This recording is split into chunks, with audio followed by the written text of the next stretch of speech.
सर्वांना नमस्कार। आपला महाराष्ट्र जलसमृद्ध आणि हिरवागार असावा असे आपल्या सर्वांचे स्वप्न आहे।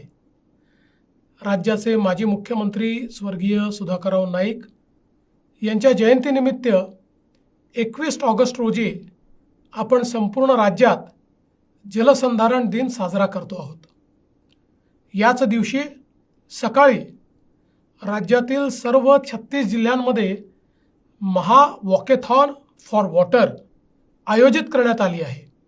सर्व तरुणांना आणि नागरिकांना माझे आवाहन आहे, या महा वॉकेथॉनमध्ये आपण मोठ्या संख्येने सहभागी व्हा।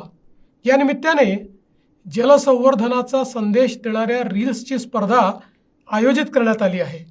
युवा पिढीने जास्तीत जास्त संख्येने यात सुद्धा सहभाग घ्यावा। या ऐतिहासिक मोहिमेत सहभागी होण्यासाठी सरकारच्या जाहिरातींवर आणि समाज माध्यमांवर उपलब्ध असलेला अधिकृत QR कोड स्कॅन करा आणि मोठ्या संख्येने सहभागी व्हा। या जनजागरणात आपल्यापैकी प्रत्येकाने सहभागी व्हावे। चला एकत्र येऊया, जलदूत बनून पाण्यासाठी चालूया। पाणी अडवा, पाणी जिरवा या मूलमंत्राला जगवूया। जय हिंद, जय महाराष्ट्र।